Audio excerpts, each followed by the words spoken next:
ரோமருக்கு எழுதின நிருபம் 7ஆம் அதிகாரத்துக்கு திருப்போம்.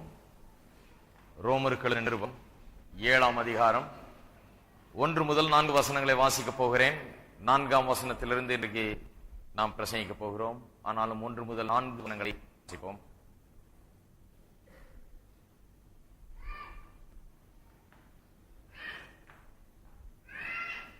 நியாயப்பிரமாணத்தை அறிந்திருக்கிறவர்களுடனே பேசுகிறேன். சகோதரரே, ஒரு மனுஷன் உயிரோடு இருக்கும் அளவும் நியாயப்பிரமாணம் அவனை ஆளுகிறது என்று அறியாமல் இருக்கிறீர்களா? அது எப்படி என்றால், புருஷனையுடைய ஸ்திரீ தன் புருஷன் உயிரோடு இருக்கும் அளவும் நியாயப்பிரமாணத்தின்படியே அவனுடைய நிபந்தனைக்கு உட்பட்டிருக்கிறாள். புருஷன் மரித்த பின்பு புருஷனை பற்றிய பிரமாணத்தினின்று விடுதலை ஆயிருக்கிறாள். ஆகையால் புருஷன் உயிரோடு இருக்கையில் அவள் வேறொரு புருஷனை விவாகம் பண்ணினால் விபசாரி எனப்படுவாள். புருஷன் மரித்த பின்பு அவள் அந்த பிரமாணத்தினின்று விடுதலையானபடியால் வேறொரு புருஷனை விவாகம் பண்ணினாலும் விபச்சாரி அல்ல. அப்படி போல் என் சகோதரரே, நீங்கள் மரித்தோரிலிருந்து எழுந்த கிறிஸ்து என்னும் வேறொருவர்களாகி தேவனுக்கென்று கனி கொடுக்கும்படி கிறிஸ்துவின் சரீரத்தினாலே நியாயப்பிரமாணத்திற்கு மரித்தவர்களானீர்கள். 7ஆம் அதிகாரத்தை குறித்து இன்ட்ரோடக்ஷன் முகவுரை ஒன்று கொடுத்தேன் 2 வாரங்களுக்கு முன்பதாக. சொன்னேன், 7ஆம் அதிகாரம் 3 காரியங்களை குறித்து வேதத்தின் மற்ற எந்த பகுதியும் போதிக்காத அளவுக்கு விவரமாக தெளிவாகவும் போதிக்கிறது. அதுதான் 7ஆம் அதிகாரத்தின் முக்கியத்துவம். வேதத்திலேயே மிகவும் கருத்துக்கள் நிறைந்த ஒரு அதிகாரமாக இது இருக்கிறது. மிகவும் ஆழ்ந்து படிக்க வேண்டிய ஒரு அதிகாரம். ஏன் 3 காரியங்களை குறித்து இந்த அதிகாரம் திட்டவட்டமாய் விவரமாய் போதிக்கிறது. அது என்ன? 1, பாவத்தை குறித்து. பாவத்தை குறித்து வேத வசனத்திலே மற்ற இடங்கள் எல்லாம் வாசிக்கிறோம். ஆனால் பாவம் எத்தகைய தன்மையுடையது, எவ்வளவு கொடூரமானது, எப்படி கெடுக்கிறது, எப்படி மனுஷனை ஆளுகிறது, எப்படி அவள் அதிகாரம் செலுத்துகிறது என்பதற்கு வேற அதிகாரம் கிடையாது. பாவத்தின் தன்மையை குறித்து படிக்க அதை படிக்க போகிறோம். 2வது, நியாயப்பிரமாணமும் அது கொடுக்கப்பட்டது நோக்கமும் என்ன என்பதை குறித்து இந்த அதிகாரம் வேதத்தின் மற்ற எல்லா பகுதிகளை விட அதிகமாய் போதிக்கிறது. நியாயப்பிரமாணம் என்று சொன்னால் மோசே நியாயப்பிரமாணம் மட்டுமல்ல, பொதுவாக எல்லா மனுஷர்களும் ஒரு நியாயத்தின்படி வாழுகிறார்கள். The law of God என்று சொல்லுகிறோம், யுனிவர்சல் லா என்று சொல்லலாம். பொதுவாக எல்லாருக்கும் பொருந்தும் ஒரு நியாயப்பிரமாணம். நியாயப்பிரமாணம் யூதருக்கு கொடுக்கப்பட்ட 10 கற்பனைகள் அவர்களுக்கு மட்டும்தான் கொடுக்கப்பட்டது, புறஜாதியார்களுக்கு கொடுக்கப்படவில்லை. இருந்தாலும் புறஜாதியார்களும் தேவனுடைய பிரமாணத்துக்கு கட்டுப்பட்டவர்கள் தான்.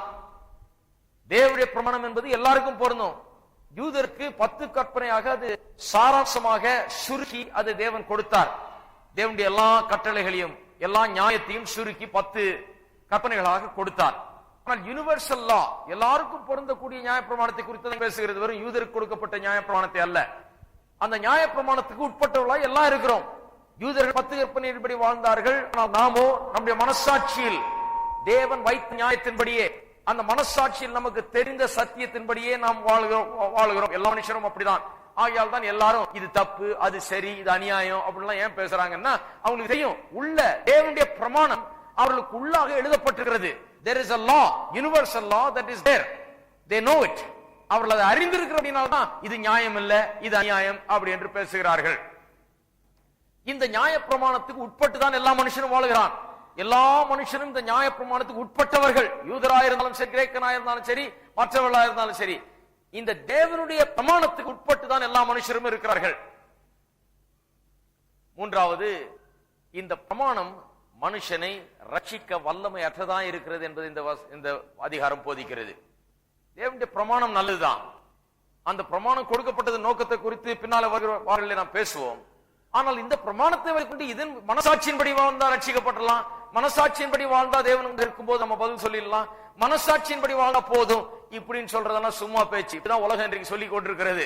மனசாட்சியின்படி வாழ மனுஷனுக்கு முடியாது. ரட்சிக்கப்படாத மனுஷனுக்கு, மறுபடியும் பிறக்காத மனுஷனுக்கு, அவன் பாவங்களை கழுவப்படாத மனுஷனுக்கு, ரட்சிப்பின் அனுபவத்தை பெறாத மனுஷன் மனசாட்சியின்படி வாழ முடியாது. ரட்சிப்பின் அனுபவத்தை பெறாத மனுஷன் எவ்வளவு பெரிய யூதனாயிருந்தாலும் பரிசேயனாயிருந்தாலும் எவ்வளவு தேவனுடைய கற்பனைகளை உடையவனாயிருந்தாலும் அது பிரமாணத்தின்படி அவன் கை கொள்ள முடியாது, அதன்படி வாழ முடியாது, அதன்படி அவன் ரட்சிக்கப்பட முடியாது, அதன் மூலமாக அவன் ரட்சிக்கப்பட முடியாது என்பதுதான் இந்த அதிகாரங்கள் விளக்குகிறது. இதை விளக்குவதற்காக, அதாவது முதல் 4 அதிகாரங்கள் நான் ஏற்க சொல்லி இருக்கிறேன். வசனங்கள் 4 அதிகாரங்கள் இல்ல, 6 வசனங்கள். நான் ஏற்கனவே சொன்னபடி இந்த நியாயப்பிரமாணத்திலிருந்து எப்படி விசுவாசி விடுதலையாக்கப்பட்டிருக்கிறான் என்று போதிக்கிறது. அதான் முதல் 6 வசனங்களின் சாராம்சம். நியாயப்பிரமாணத்திலிருந்து விசுவாசி விடுதலையாக்கப்பட்டிருக்கிறான், உட்பட்டவன் அல்ல என்பதை இந்த அதிகாரம் போதிக்கிறது. அதற்கென்று ஒரு உதாரணத்தை உபயோகப்படுத்துகிறார். ரொம்ப சுவாரஸ்யமான உதாரணம், திருமணத்தை குறித்த உதாரணம். திருமணத்தில் எப்படி கணவன் மனைவி இணைக்கப்படுகிறார்கள், அவர்களை பிரிக்க தேவனுடைய நியாயத்தின்படி அவர்கள் பிரிக்கப்பட முடியாது. ஒரே விதத்துல தான் அவர்கள் பிரிக்கப்பட முடியும். எப்படி? அவர்கள் ஒருவர் மரித்தால் அந்த திருமணம் முடிவுக்கு வருகிறது, அவர்கள் மற்றவர் போய் இன்னொரு திருமணத்தை செய்து கொள்ளலாம். அந்த ஒரு விதத்துல தான் அவர்கள் பிரிக்கப்பட முடியும் என்று போதித்துவிட்டு அதை இந்த நியாயப்பிரமாணத்துக்கு ஒப்பிடுகிறார். நியாயப்பிரமாணத்தோடு நாம் திருமணம் செய்யப்பட்டிருந்தோம் என்று சொல்லுகிறார். ஒவ்வொரு மனுஷனும் ரட்சிக்கப்படுவதற்கு முன்பதாக நியாயப்பிரமாணத்தோடு எப்படி இணைக்கப்பட்டிருந்தானா திருமண உறவு போல் இருந்தது. அது முறிக்கப்பட முடியாத உறவு. யாராவது ஒருத்தர் செத்தாதான் அந்த உறவு முறிவு ஏற்படுமே ஒழிய வேற விதத்தில நியாயமாக அந்த உறவு முறிக்கப்பட முடியாது. எல்லா மனுஷரும் அந்த திருமண உறவுக்குள்ளாக இருந்தார்கள். நியாயப்பிரமாணம் என்கிற அந்த தேவனுடைய பிரமாணத்தோடு பிணைக்கப்பட்டு இணைக்கப்பட்டு அவர்கள் அப்படி இருந்தார்கள். ஆனால் ஒரு மரணம் ஒன்று நேர்ந்தது. அந்த பழைய புருஷன் செத்தான். நியாயப்பிரமாணம் என்கிற பழைய புருஷன் செத்து இப்பொழுது விசுவாசி, பழைய புருஷன் செத்த விசுவாசியா இருக்கிறான். இப்பொழுது புது புருஷனை அவன் உடையவனாக மாறுகிறான், புது திருமண வாழ்வுக்குள்ளாக நுழைகிறான், புது வாழ்வுக்குள்ளாக நுழைகிறான் என்று அப்படி இதை குறித்து போதிக்கிறார். 4ஆம் வசனத்தை சகோதரரே, மனத்துக்கு மரித்தவர்கள் ஆனீர்கள். 6ஆம் அதிகாரத்திலே சொல்லிட்டாரு. சிலுவையில் நடந்ததன் மூலமாக சிலுவையில் என்ன நடந்தது என்பதை குறித்து போதிக்கும் போது 6ஆம் அதிகாரத்தில் சொல்லுகிறார், சிலுவையிலே நாம் பாவத்துக்கும் மரணத்திற்கும் மரித்தோம். பாவத்திற்கும் மரணத்துக்கும் மரித்தோம். sin and death, we were dead to sin and death. பாவத்துக்கும் மரணத்துக்கும் மரித்தோம் என்று சொல்லுகிறார். இங்க சொல்லுகிறார் நாம் நியாயப்பிரமாணத்துக்கு மரித்தோம் என்று 7ஆம் அதிகாரத்தில் சொல்லுகிறார். பாவத்துக்கும் மரணத்துக்கும் மட்டும் மரிக்கல, நியாயப்பிரமாணத்திற்கு நாம் மரித்தோம் என்று இங்கே சொல்லுகிறார். எப்படி மரித்தோமாம்? கிறிஸ்துவின் சரீரத்தினாலே. அதாவது சிலுவையிலே கிறிஸ்து சரீரத்திலே பாடுபட்டு அங்கே செத்த போது அங்கே நாம் பாவத்துக்கும் மரணத்துக்கும் மட்டுமல்ல, நாம் நியாயப்பிரமாணத்துக்கும் செத்தோம். ஏன் அப்படி நியாயப்பிரமாணத்துக்கும் நாம் செத்தோம் என்று சொல்லப்பட்டிருக்கிறது? சொல்ற விதத்தை கவனிப்போம். இப்ப 4ஆம் அதிகாரம் கடைசியில சொல்லப்பட்டிருக்கு, கிறிஸ்துவின் சரீரத்தினாலே நியாயப்பிரமாணத்திற்கு மரித்தவர்களானீர்கள். நியாயப்பிரமாணத்திற்கு மரித்தவர்களானீர்கள். அது எதை குறிக்கிறது? சிலுவையில் நடந்த ஒன்றை குறிக்கிறது. கொஞ்ச நாளா நடந்து கொண்டு வந்து பிறகு நிறைவு பெற்ற ஒன்றை அல்ல. இது ரொம்ப முக்கியம். இங்கிலீஷ்ல வாசிட்டு இருந்தீங்கன்னா பெரிய குழப்படியா இருக்கும். ஏனென்றால் ஆங்கிலத்தில் எப்படி சொல்லப்பட்டிருக்கிறது என்றால் கொஞ்சம் தவறான விதத்தில் ஆங்கிலத்தில் தவறாக புரிந்து கொள்ளுகிற அளவுக்கு அங்கே சொல்லப்பட்டிருக்கிறது. Brethren, ye also are become dead to the law என்று சொல்லப்பட்டிருக்கிறது கிங் ஜேம்ஸ் வெர்ஷன்ல. அப்படின்னு சொன்னா ஏதோ நியாயப்பிரமாணத்துக்கு கீழாக வாழ்ந்து கொண்டிருந்து அப்புறம் போக போக போக கிறிஸ்தவ வாழ்க்கையில முன்னேறி சென்று நியாயப்பிரமாணத்துக்கு மரித்தீர்கள் என்பது போல சொல்லப்பட்டிருக்கிறது. அப்படி கிடையாது. ஒரே ஒரு முறை நடந்து முடிந்த ஒரு சம்பவத்தை அது குறிக்கிறது. சிலுவையிலே நடந்து முடிந்த ஒன்று. ஏரிஸ்ட் டென்ஸ் என்று கிரேக்க மொழியில வருகிறது. அந்த டென்ஸினுடைய மேன்மை என்ன என்றால் அது பாஸ்ட் டென்ஸ் மட்டுமல்ல, அதை விட மேலான ஒன்று. பாஸ்ட் டென்ஸ் என்று சொன்னால் கடந்த காலத்திலே நடந்து முடிந்த ஒன்று. ஆனால் கடந்த கால பாஸ்ட் டென்ஸ்ல ஒரு பிரச்சனை என்ன சொன்னால் ஏதோ கொஞ்ச நாளா நடந்து கொண்டு வந்து முற்று பெற்றிருக்கும் ஒரு காரியத்தை அதை பாஸ்ட் டென்ஸ்ல சொல்லலாம். ஆனால் ஏரிஸ்ட் டென்ஸினுடைய மேன்மை என்னவென்றால் ஏதோ கொஞ்ச நாளா நடந்து கொண்டு வந்து பிறகு முற்று பெற்ற ஒன்று அல்ல, ஒரே நேரத்தில் நடந்து முடிவு பெற்ற ஒன்றை அது குறிக்கிறது. இதை நன்றாக புரிந்து கொள்ள வேண்டும். நாம் நியாயப்பிரமாணத்துக்கு மரித்தது ஏதோ நாம் கொஞ்ச நாள் அப்படி மரிக்க முயற்சி பண்ணி கடைசியில மரிக்கல. ஒரே சம்பவத்தின் மூலமாக சிலுவையிலே இயேசு மரித்த போது அந்த நாளிலே அவருடனே கூட நாம் பாவத்துக்கும் மரணத்திற்கும் மற்றும் நியாயப்பிரமாணத்திற்கும் செத்தோம், செத்தவர்கள் ஆனோம், செத்தவர்கள் ஆக்கப்பட்டோம், நியாயப்பிரமாணத்துக்கு செத்தவர்கள் ஆக்கப்பட்டோம் என்று இங்கே பவுல் அப்போஸ்தலன் போதிக்கிறார். இன்னும் செத்து கொண்டு இல்ல. பாருங்க, சிலர் சொல்றாங்க இன்னும் செத்துக்கிட்டே இருக்கிறோம். அப்ப செத்தது வேற, இன்னும் செத்துக்கிட்டே இருக்கிறோம் என்று சொல்லுகிறார்கள். இன்னும் செத்து கொண்டில்ல, செத்து முடித்தாகிவிட்டது. அந்த நியாயப்பிரமாணத்திற்கு செத்தது நடந்து முடிந்த ஒன்று என்று பவுல் அப்போஸ்தலன் போதிக்கிறார். பாருங்க, இயேசு இந்த உலகத்திலே வாழ்ந்து செத்த போது, சிலுவையில மரித்த போது, அவர் பாவத்துக்கும் மரணத்திற்கும் நியாயப்பிரமாணத்துக்கும் செத்தாராம். வேதம் சொல்லுகிறது. நீ சொல்லலாம், எப்படியா பாவத்துக்கும் மரணத்துக்கும் நியாயப்பிரமாணத்துக்கு செத்தார் என்று. நான் சொன்னேன், எப்படி பாவத்துக்கு செத்தார்? பாவம் செய்யல அவர், ஆனால் எப்படி பாவத்துக்கு செத்தார் என்று நான் சொன்னேன். அவர் பாவ உலகத்துக்குள்ள வந்தார், பாவ உலகத்திலே வாழ்ந்தார், பாவம் எங்கும் இருந்தது. அப்படிப்பட்ட ஒரு உலகத்திலே தூய்மையான பரிசுத்த தேவன் வந்து இறங்கி மனுஷனாக பாவிகள் மத்தியில வாழ்ந்தார். அவர் சிலுவையில மரித்த போது அப்படிப்பட்ட வாழ்வுக்கு முடிவு ஏற்பட்டது. இனி அவர் அப்படிப்பட்ட ஒரு மத்தியிலே வாழவில்லை, அந்த வாழ்வுக்கு ஒரு முடிவு ஏற்பட்டது. அப்படிதான் பாவத்துக்கு செத்தார் என்று சொன்னேன். மரணத்துக்கு எப்படி செத்தார் என்று சொல்லி இருக்கிறேன். ஆனால் இப்ப நியாயப்பிரமாணத்துக்கு எப்படி செத்தார் என்று சொல்லுகிறேன். கலாத்தியர் 4ஆம் அதிகாரத்துக்கு திருப்போம்.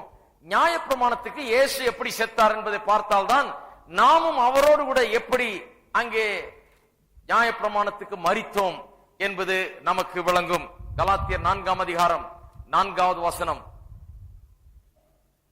4-5வது வசனம் தமிழ்ல, ஆங்கிலத்தில் 4ஆம் வசனம், தமிழ்ல 5வது வசனம். காலம் நிறைவேறின போது ஸ்திரீனிடத்தில் பிறந்தவரும் நியாயப்பிரமாணத்திற்கு கீழானவருமாகிய தம்முடைய குமாரனை தேவன் அனுப்பினார். இயேசு இந்த உலகத்தில் பிறந்ததை குறித்து சொல்லும் போது பவுல் அப்போஸ்தலன் சொல்லுகிறார், காலம் நிறைவேறின போது நியாயப்பிரமாணத்துக்கு கீழானவருமாகிய தம்முடைய குமாரனை தேவன் அனுப்பினார் என்று.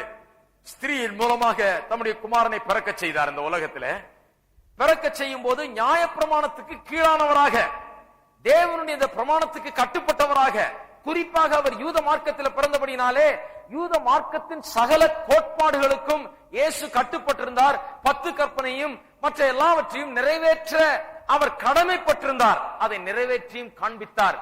ஒரு பிரமாணத்தையாவது அவர் மீறவில்லை. எல்லாவற்றையும் நிறைவேற்றி பரிபூர்ணமாக நிறைவேற்றி காண்பித்தார். இந்த உலகத்தில் இருக்கும்போது நியாயப்பிரமாணத்துக்கு உட்பட்டவராக பிறந்தார். அவர் உட்பட்டவராக இந்த உலகத்தில் வாழ்ந்தார். சிலுவையில மரித்த போது அவர் அந்த நியாயப்பிரமாணத்துக்கு செத்தார். அப்படி என்று சொன்னால் இனி அவர் நியாயப்பிரமாணத்துக்கு உட்பட்டவர் அல்ல, நியாயப்பிரமாணத்துக்கு அப்பாற்பட்டவர். நியாயப்பிரமாணத்தை விட்டு நீங்களாகி அவர் விடுதலையாகி நியாயப்பிரமாணத்திற்கு உட்பட்டவராக இல்லாமல் இப்பொழுது அதற்கு மேலானவராக அவர் இருக்கிறார். சொல்லுகிறேன், கவனிங்க. எப்படி நியாயப்பிரமாணத்திற்கு மரித்தார், நியாயப்பிரமாணத்தில் பிறந்தார், நியாயப்பிரமாணத்தின்படி வாழ்ந்தார், நியாயப்பிரமாணத்தை நிறைவேற்றினார். தேவனுடைய கற்பனைகளை அவர் நிறைவேற்ற கடமை அவருக்கு இருந்தது. அதன்படி அவர் நிறைவேற்றினார். அவர் சிலுவையில மரித்த போதும் அவர் நியாயப்பிரமாணத்தை தான் நிறைவேற்றினார். நல்லா கவனிங்க, சிலுவையில மரித்த போது இயேசு நியாயப்பிரமாணத்தை நிறைவேற்றுகிறார். நிறைய பேர் சொல்றாங்க சிலுவை தேவனுடைய அன்பை குறித்து பேசுகிறது, தேவன் எவ்வளவு அன்பு உள்ளவர் என்பது. சரி, உண்மைதான். ஆனா அதோட நிறுத்தினா அது சிலுவை பற்றிய சரியான விளக்கம் கிடையாது. அதோட நிறுத்தினா என்ன கோளாறு? சிலுவை தேவனுடைய அன்பை வெளிப்படுத்துகிறது என்று சொல்லி அதோடு நிறுத்தி விடுகிறார்கள். அதோடு நிறுத்தினா என்ன பிரச்சனை என்று சொன்னால், தேவனுடைய நியாயப்பிரமாணம் அங்கே கணக்கில் எடுக்கப்படவில்லை. தேவனுடைய பிரமாணம் என்ன? பாவம் செய்கிற ஆத்துமா சாகவே சாகும். நமக்காக, நம்முடைய பாவங்களுக்காக அவர் செத்தார். ஆகவே வெறும் தேவனுடைய அன்பை வெளிப்படுத்துவதற்காக சாகல அவர். நியாயப்பிரமாணம் அங்கே சிலுவையில் அவரை கொன்றது.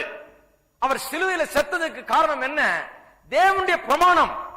தேவன் நியாயாதிபதி, சர்வ லோகத்தை உண்டாக்கின நியாயாதிபதி அவர். அவர் பிரமாணத்தை வச்சிருக்கிறார். என்ன பிரமாணம்? பாவம் செய்கிற ஆத்துமா சாகவே சாகும்னு. நம்முடைய பாவத்தை தன் மீது சுமந்தவராக சிலுவையிலே அவர் தொங்கினபடியினாலே நியாயப்பிரமாணம் அங்க வேலை செய்யணும். நியாயப்பிரமாணத்தின்படி அவர் சாகடிக்கப்பட வேண்டும். ஆகையால் தான் அவர் செத்தார். அங்க சிலுவையில தொங்கிட்டு இருக்கும்போது ஈஸியா இறங்கிட்டு வந்திருக்கலாம். எப்படியாவது ரட்சித்துக்கு ஆண்டவர் இவங்கள நான் மறிக்கலாம் முடியாது அப்படின்னு இறங்கிட்டு வந்து, ஆனா எப்படியாவது ஆண்டவர் ரட்சிக்க முடியாது. அன்பினால ரட்சித்துக் கொள்ள ஆண்டவரை அன்பினால ரட்சிக்கிறது இல்ல. நியாயப்பிரமாணத்தில் சொல்லப்பட்டது நிறைவேறிய ஆக வேண்டும்.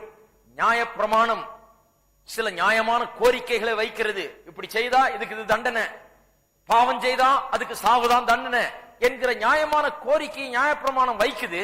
அந்த கோரிக்கையை ஒருபோதும் தள்ள முடியாது. தேவன் அதை கேன்சல் பண்ண முடியாது. பண்ணினார் என்றால் அவர் தேவன் அல்ல. அவர் சொன்னதை அவர் நிறைவேற்றணும். அவர் வைத்த பிரமாணத்தின்படி அவர் செய்து ஆகணும். ஆகையால் தான் சிலுவையில இயேசு மரித்தார். சிலுவையில தொங்கிக் கொண்டிருக்கும் போது நியாயப்பிரமாணத்தை அவர் நிறைவேற்றுகிறார். எப்படி நிறைவேற்றினார்? வாழும் போது எப்படி நிறைவேற்றினார்? நியாயப்பிரமாணம் சொல்லுவதெல்லாம் செய்தார். 10 கற்பனையில சொல்லப்பட்டதை செய்தார். அதன் மூலமா நிறைவேற்றினார். சிலுவையில தொங்கும் போது எப்படி நிறைவேற்றினார்? பாவம் செய்கிற ஆத்துமா சாகவே சாகும் என்று நியாயப்பிரமாணம் சொல்லுகிறதே, அதன்படி நான் சாகிறேன், தேவனுடைய தண்டனையை ஏற்றுக்கொள்ளுகிறேன், நியாயப்பிரமாணத்தை நிறைவேற்றுகிறேன், நியாயப்பிரமாணம் கொடுக்கிற தண்டனையை நான் ஏற்றுக்கொள்ளுகிறேன், நான் சுமந்து கொள்ளுகிறேன், அதனுடைய சாபத்தை, அதனுடைய தண்டனையை, அதனுடைய கொடுமையை நான் ஏற்றுக்கொள்கிறேன் என்று சொல்லி அந்த சிலுவையிலே அப்படியாக அவர் மரிக்கிறார். அப்ப சிலுவையில மரித்த போது நியாயப்பிரமாணத்தை நிறைவேற்றினார். அவர் மரித்து உயிரோடு எழுந்த போது என்ன ஆச்சு? மரித்து உயிரோடு எழுந்த போது நியாயப்பிரமாணத்தை நிறைவேற்றி முடித்தவராக எழும்புகிறார். இனி நியாயப்பிரமாணம் அவர் மீது வைக்கக்கூடிய கோரிக்கைகள் ஒன்றும் கிடையாது. வைக்கக்கூடிய கோரிக்கையெல்லாம் வச்சிருச்சு. வைக்க வேண்டிய டிமாண்ட் எல்லாம் அவர் மேல வைத்தாகிவிட்டது. நியாயப்பிரமாணம் அவரை ஆக்கினைக்குள்ளாக தீர்த்தது. நியாயப்பிரமாணம் அவரை தண்டனைக்கு ஆளாக்கினது. நியாயப்பிரமாணம் சிலுவை மரணத்துக்கு அவரை ஒப்புவித்தது. நியாயப்பிரமாணம் தான் அது செய்தது. அவர் மரித்து உயிரோடு எழுந்த போது நியாயப்பிரமாணம் இன்னும் செய்யறதுக்கு வேற ஒண்ணும் இல்ல, எல்லாம் செய்ய வேண்டியதெல்லாம் செய்து முடித்தாகிவிட்டது. உயிரோடு எழுந்த போது நியாயப்பிரமாணத்தை எல்லாம் நிறைவேற்றினவராக இனி ஒருபோதும் நியாயப்பிரமாணத்துக்கு கீழே வர வேண்டிய அவசியம் இல்லை, எல்லாவற்றையும் நிறைவேற்றினார். நியாயப்பிரமாணத்துக்கு வேற எந்த கோரிக்கைகளும் இனிமேல் கிடையாது. நியாயப்பிரமாணத்தின் கோரிக்கைகள் வேற எதுவும் கிடையாது என்கிற அளவுக்கு எல்லாவற்றையும் நிறைவேற்றி முடித்து விட்டார். அப்படி மரித்தார் சிலுவையில. அவர் மட்டும் நியாயப்பிரமாணத்தின் கோரிக்கைகளை நிறைவேற்றி முடித்து அந்த ஆப்ளிகேஷன்ஸ் எல்லாம் முடிச்சிட்டு இனிமே நியாயப்பிரமாணத்துக்கு எனக்கு சம்பந்தம் இல்லைன்னு சொல்லி எழுந்தார். அவர் மட்டுமல்ல, பவுல் அப்போஸ்தலன் சொல்லுகிறார், நாமும் அவரோடு கூட அப்படி எழுந்தோம் என்று. எத்தனை பேர் அவரோடு கூட உயிரோடு எழுந்திருக்கிறீங்க? அவரோடு கூட எழுந்திருக்கிறீர்கள் என்று சொன்னால் நியாயப்பிரமாணத்தின் கோரிக்கைகளுக்கு நீங்கள் உட்பட்டவர்கள் அல்ல. நியாயப்பிரமாணம் சொல்லுது பாவத்தை செய்கிற ஆத்துமா சாகவே சாகும்னு. அது உங்களுக்கு பொருந்துமா? ஹலோ, இருக்கிறீங்களா? பாவம் செய்கிற ஆத்துமா சாகவே சாகும்னு நியாயப்பிரமாணம் சொல்லுது. அது எனக்கு பொருந்துமா? உங்களுக்கு பொருந்துமா? கிடையாது. ஏன் பொருந்தாது? சாகவே சாகுன்றது முடிஞ்சு போச்சு, அது செத்தாச்சு. அந்த கோரிக்கை நிறைவேற்றப்பட்டு முடிந்தாகிவிட்டது. அந்த கோரிக்கைக்கு இன்னைக்கு என் வாழ்க்கையில இடமே கிடையாது. நான் சாக வேண்டும் என்கிற பிரச்சனையே கிடையாது. நான் சாக வேண்டிய அவசியம் இல்லை. எனக்கு பதிலாக அவர் செத்தார். அதனாலதான் வேதம் சொல்லுகிறது நியாயப்பிரமாணத்துக்கு நான் செத்திருக்கிறேன். ஏன்னா நியாயப்பிரமாணத்துக்கு உட்பட்டவன் இல்லை நான். நியாயப்பிரமாணம் இனி என்னை கண்டனம் பண்ண முடியாது, இனி என்னை சாபத்துக்குள்ளாக்க முடியாது, இனி என்னை தண்டிக்க முடியாது, இனி என்னை சாகடிக்க முடியாது. நியாயப்பிரமாணத்தின் தண்டனை என் மீது வர முடியாது. இயேசு சிலுவையிலே சுமந்து முடித்து விட்டார். அவருக்கு மட்டும் நடக்கல அது. அவர் நியாயப்பிரமாணத்துக்கு அவருக்கு இருந்த சம்பந்தத்தை முடித்துக் கொண்டது மட்டுமல்ல, நமக்கும் நியாயப்பிரமாணத்துக்கு இருந்த சம்பந்தத்தை முடித்து விட்டார். நமக்கு நியாயப்பிரமாணத்துக்கு என்ன சம்பந்தம்? நம்மை ஆக்கினைக்குள்ளாக தீர்த்தது நியாயப்பிரமாணம். நல்லா கவனிங்க. சிலர் இந்த 10 கற்பனையா அது இதெல்லாம் எடுத்து வச்சுக்கிட்டு இது என்னமோ ரட்சிப்பின் வழி மாதிரி போச்சுட்டு இருக்கிறாங்க. அப்படி பாலத்துக்குவேன், நான் நடந்துக்குவேன்றான். எழுந்து நடப்பா, அங்க போன்னு சொன்னா தட்டு தடுமாறி விழும்போது தெரியும், ஓஹோ எனக்கு கண்ணு தெரியலன்னு. இல்லையா? அது போலதான் நியாயப்பிரமாணம் கொடுக்கப்பட்டது. நியாயப்பிரமாணம் கொடுக்கப்பட்டது மனுஷன் பாவி என்பதை நிரூபிப்பதற்காக தான் கொடுக்கப்பட்டது. அதே போல பாருங்க, அநேகர் இந்த Sermon on the Mount, மலை பிரசங்கம் ரொம்ப பிரபலமானது இல்லையா? மலை பிரசங்கத்தை எடுத்து வச்சுக்கிட்டு இது என்னமோ ரட்சிப்பின் வழி மாதிரி போச்சிருக்காங்க. ரட்சிப்பின் வழி அல்ல மலை பிரசங்கம். மலை பிரசங்கமும் நம்ம ஆக்கினைக்குள்ளாக தீர்க்கிறது. என்ன சொன்னார் மலை பிரசங்கத்தில்? unless your righteousness exceed the righteousness of Pharisees, you shall not enter into the kingdom of God. உங்களுடைய நீதி பரிசேயருடைய நீதியை காட்டிலும் அதிகமா இல்லாவிட்டால் நீங்கள் தேவனுடைய ராஜ்யத்துல பிரவேசிக்க மாட்டீங்க. யாருகிட்ட இருக்குது அப்பேற்பட்ட நீதி? இயேசு கிட்ட மட்டும்தான் இருக்குது. அப்ப என்ன சொல்றாரு? இங்க இருக்கிற ஒரு ஆளும் இந்த பிரசங்கத்தை கேட்டு ஒரு ஆளும் ரட்சிக்கப்பட போறதில்லை. நான் செய்கிற சிலுவை மரணத்தின் மூலமாக தான், நான் சிந்துகிற ரத்தத்தின் மூலமாக தான், நான் ஏற்றுக்கொள்ளுகிற தண்டனையின் மூலமாக தான், நான் கொடுக்கிற நீதியின் மூலமாக தான் ரட்சிக்கப்பட முடியுமே ஒழிய எந்த மனுஷனும் இந்த உயர்ந்த நெறிகளின் மூலமாக, இந்த உயர்ந்த பிரசங்கங்களின் மூலமாக, இந்த மேன்மையான வாழ்க்கை முறைகளின் மூலமாக ஒருவனும் ரட்சிக்கப்பட முடியாது என்று போதிக்கிறார். சிலர்கள்லாம் ஏமாற்றமா இருக்குது. நாங்க மலை பிரசங்கத்தை போய் அப்படி சொல்லிட்டீங்க. ஏன்னா உலகத்துல பாருங்க, இந்த மலை பிரசங்கத்தை தூக்கி வச்சுட்டு தான் எல்லாரும் காந்தி முதற்கொண்டு எல்லாத்தையும் அதை தூக்கி வச்சுக்கிட்டாங்க. ஏசு இப்படி சொல்லி இருக்கிறார், ஆஹா என்ன அற்புதமான வாழ்க்கை முறை, இதன்படி நான் வாழ போறேன். வாழ முடியாதுன்னு சொல்றதுக்கு தான் அதை சொன்னாரு. நீங்க அதை எடுத்து வச்சுக்கிட்டு நான் இதன்படி வாழ போறேன்னு என்ன அர்த்தம்? இதன்படி ஒருவன் வாழ்ந்து ரட்சிக்கப்பட முடியாதுன்றதுக்காக தான் மலப்பிரசங்கத்தை போதிச்சாரு. பாவம் எப்படி மனுஷனுடைய உள்ளத்துல இருக்கிறத காண்பிக்கிறதுக்காக தான் மலப்பிரசங்கத்தை போதிச்சார் இல்லையா? அவன் நினைச்சிட்டு இருக்கான் பாவம் செய்தாதான் பாவம்னு. இவர் சொல்றாரு உள்ளத்துல இருக்கிறது தான் பாவம்.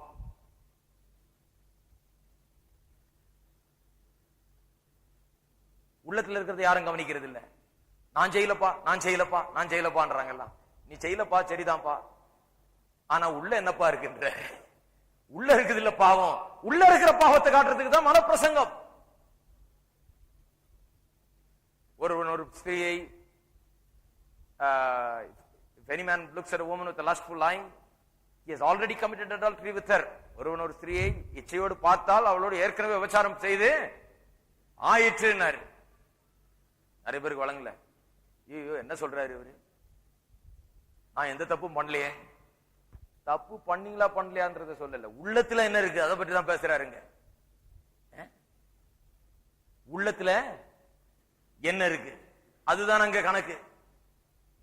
ரொம்ப நாளைக்கு முன்னால சொல்லி இருக்கிறேன். இது ஒரு வாலிபர் கூட்டத்துக்கு போய் உட்கார்ந்துட்டு இருக்கிறேன். ஒருத்தர் பிரசங்கம் பண்றாரு. இதுல வாலிப பையன்கள் எல்லாம் கூப்பிட்டு தனியா வச்சு பிரசங்கம் பண்றாரு. வாலிப பெண்கள் எல்லாம் கூப்பிட்டு ஒரு அம்மா பிரசங்கம் பண்ணிட்டு இருக்காங்க தனியா. இங்க போய் உட்கார்ந்துட்டு இருக்கிறோம். இந்த வசனத்தை எடுத்து வச்சு பிரசங்கம் பண்றாரு. என்ன சொல்றார்? ஒரு பெண்ணை இச்சையோடு பார்த்தால் என்று சொன்னால் என்ன அர்த்தம்? பிரசங்கம் பண்ணி பண்ணி பண்ணி விளக்க முடியல சரியா. கடைசியில் என்ன சொன்னாரு? ஒரு உதாரணம் சொன்னார். ஒரு தடவை பார்த்தா தப்பு இல்ல, 2வது தடவை பார்த்தால் தான் தப்புன்னாரு. எனக்கு பின்னால ஒருத்தன் உட்கார்ந்து இருக்கிறவன் ஒரு பையன் 16-17 வயசு இருக்குன்னு நினைக்கிறேன். சின்ன பசங்க எல்லாம் பாருங்க, ரொம்ப வால் பசங்க. அவன் பின்னால உட்கார்ந்துக்கிட்டு அவன் சொல்றது என் காதுல கேக்குது. அவன் சொல்றான், 2வது தடவை பார்த்தா தானே தப்பு, முதல் தடவை பார்க்கும் போதே பார்த்துக்கிட்டே இருக்கியா, கண்ணை எடுக்காத.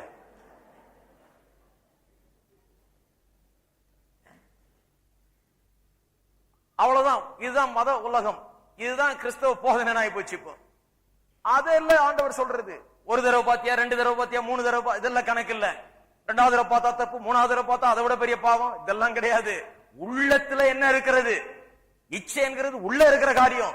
உள்ள இச்சையால் நிறைந்திருக்கிறாய், உள்ள பாவத்தால் நிறைந்திருக்கிறார், உள்ள நீ நீதியா நடந்து கொள்ள முடியாத நிலையில் இருக்கிறார், உள்ள ஒவ்வொரு மனுஷனும் பாவியா இருக்கிறான் என்பதை நிரூபிக்க தான் மலைப்பிரசங்கத்தை போதிச்சாரு ஒழிய அதை கேட்டு அதை செவுத்துல தொங்க விட்டு அதை பார்த்துக்கிட்டு நான் இதன்படி இந்த உயர்ந்த நெறிகளின்படி வாழ போறேன்னு சொல்லி யாரும் வாழ்ந்து இதன்படி ரட்சிக்கப்பட வேண்டும் என்று போதிக்கவே இல்லை.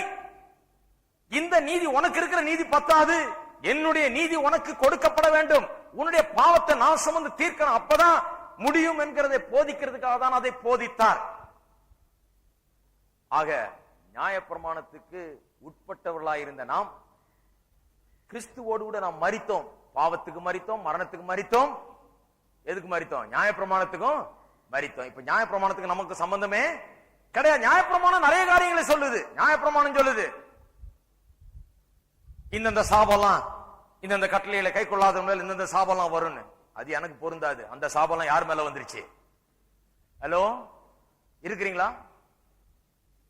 என்னங்க எல்லாம் அமைதல் ஆயிட்டீங்க? சிலர் சொல்றாங்க, ஐயோ நியாயப்பிரமாணத்தின் சாபம் மேல வந்துருமே. மேல வராதுங்க, மேல வந்து முடிஞ்சிருச்சு. அது அதைத்தான் இங்க சொல்றாங்க. நியாயப்பிரமாணத்துக்கு விடுதலையானோம். இனிமே நியாயப்பிரமாண சாபம் உங்க மேல வர்றது இல்ல. நியாயப்பிரமாணத்தின் சாபம் இயேசு சிலுவையில என்றைக்கு மரித்து உங்களுடைய பாவத்தையும் சாபத்தையும் ரோகத்தையும் பிணியும் சுமந்தாரோ அன்றைக்கு நியாயப்பிரமாணத்தின் சாபம் உங்களுக்கு மேல இனிமேல் வர முடியாது என்கிற நிலை வந்து விட்டது. அதைத்தான் இங்க சொல்லுகிறார், நியாயப்பிரமாணத்திலிருந்து விடுதலை ஆக்கப்பட்டீர்கள் என்று. அதுதான் அதனுடைய அர்த்தம். எல்லாரும் கைகளை உயர்த்தி சொல்லுவோம், நான் நியாயப்பிரமாணத்திலிருந்து விடுதலை ஆக்கப்பட்டேன். நியாயப்பிரமாணத்தின் சாபங்கள் எல்லாம், அதன் ஆக்கினை தீர்ப்புகள் எல்லாம், அதன் தண்டனைகள் எல்லாம் எனக்கு பொருந்தாது. அது நடந்து முடிந்து விட்டது. இயேசு அதை சுமந்து தீர்த்தார். எனக்கும் நியாயப்பிரமாணத்துக்கும் இனி சம்பந்தம் இல்லை. நான் நியாயப்பிரமாணத்துக்கு உட்பட்டவன் அல்ல, கிருபைக்கு உட்பட்டவன். இருக்கிறீங்களா? இது விடுதலை ஆக்குகிற சத்தியம். ஒரு மனுஷனை விடுதலையோடு வாழ வைக்கிற சத்தியம் இது. எந்த விதத்தில் நியாயப்பிரமாணத்துக்கு நாம் உட்பட்டவர்கள் அல்ல. விசுவாசி எந்த விதத்தில் நியாயப்பிரமாணத்துக்கு உட்பட்டவன் அல்ல. முதல்ல என்ன பார்த்தோம்? விசுவாசி நியாயப்பிரமாணத்துக்கு உட்பட்டவன் அல்ல. என்னைக்கு கிறிஸ்துவோட விசுவாசி மரித்தானோ சிலுவையில, அன்றைக்கு அவன் பாவத்துக்கும் மரணத்துக்கும் மட்டும் மறிக்கல, நியாயப்பிரமாணத்துக்கும் மறித்து விட்டான் என்பதுதான் முதல்ல நாம் சொன்னது. இரண்டாவது, எந்தெந்த விதங்களிலே விசுவாசி நியாயப்பிரமாணத்துக்கு மறித்திருக்கிறான்? ஒன்று, அந்த நியாயப்பிரமாணத்தோடு கூட அவனுக்கு இருந்த அந்த திருமணம் முடிவு பெற்று விட்டது. இது ஒரு புருஷன் செத்தா மாதிரி, அந்த வாழ்க்கை முடிஞ்சு போனது. முன்ன எப்படி வாழ்ந்தோம், நியாயப்பிரமாணம் இதை சொல்லுது, அது நமக்கு பொருந்தது, நம்ம அந்த சாபங்கள் எல்லாம் நம்ம மேல தலை மேல இருந்தது, அந்த சாபத்துக்கு உட்பட்டவர்களாக நியாயப்பிரமாணத்தின் ஆக்கினை தீர்ப்புக்கு உட்பட்டவர்களாக வாழ்ந்து வந்தோம், அதனுடைய ஆளுகைக்கு கீழாக இருந்தோம், அதனுடைய சாபங்கள்லாம் நமக்கு பொருந்துற விதத்தில் இருந்தது.